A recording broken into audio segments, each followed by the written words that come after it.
হইতে চাও তাহলে বর্তমান জামানার পীর হলো একমাত্র আমি যারে মনে করি সঠিক পীর হিসাবে আছে, যিনি খানকাতে পীর, ময়দানে পীর, আল্লামা পীর সাহেব চরমুনার যে ফয়জুল করিম সাহেব ওনার মতো হতে হবে। একমাত্র পীর উনাকে আমি মনে করি। আমি যিনি পীরের লেবাস, যার শব্দ আছে পীর সাহেব চরমুনায়, উনি একজন পীর। পীর হইয়া যদি রাজনীতি করতে পারে, পীর হইয়া যদি খানকা ঠিক রাখতে পারে, পীর হইয়া যদি উনি মাঠে ময়দানে বাতিলের বিরুদ্ধে আন্দোলন করতে পারে, এমন পীর গড়ে গড়ে আমরা চাই, ঠিক কিনা বল? বাংলাদেশে এমন পীরের দরকার যিনি খানকাতে পীর, ময়দানে বীরের মতো কাজ করে।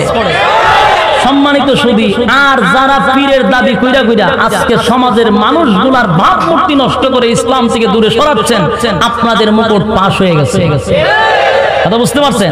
এজন্য আগামী দিনের নেতৃত্ব যদি আল্লামা মামুনুল হক সাহেব দেয়, ফয়জুল করিম সাহেব দেয়, আমরা তাদের পক্ষে আছি ইনশাআল্লাহ।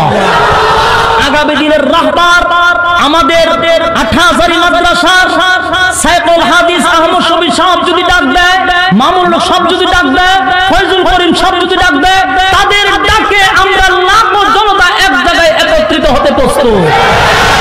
কি বলেন? এই সমস্ত উলামায়ে কেরামদেরকে এখন আপনারা চোখ বন্ধ করে বিশ্বাস করতে পারেন। একমাত্র তারা দিনের কাজ নিঃস্বার্থে করে যাচ্ছে, যাদের হুঙ্কারে বাতিল তরতর করে কাঁপতে আছে, ঠিক কিনা বলেন? সম্মানিত সুধী, আসুন, এই জন্য আপনারা যারা অপবাদ দিচ্ছেন আমাদেরকে, না, আমি একটা কথা প্রায় সময় বলি, বাইরে এখন দলাদলির সময় আর নাই। এখন কে চরমু নাই, কে সরসি না, কে জামা, কে আটটসি, কে সুন্নি, কে ওয়াহাবি, এগুলা দলাদলির করার সময় আছে? আমরা দলে দলে ভাগ করা, কিন্তু বেঈমান রাসূলের দুশমনগুলি সব এক। এদের রাসূলের দুশমনটা কিন্তু দলে দলে ভাগ না, এরা সবাই একত্রিত হইয়া রাসূলের দুশমনি করতেছে, মুসলমানের বিরোধিতা করতেছে। আর রাসূলের পক্ষে হওয়ার জন্য আমরা কিন্তু দলে দলে ভাগ করা।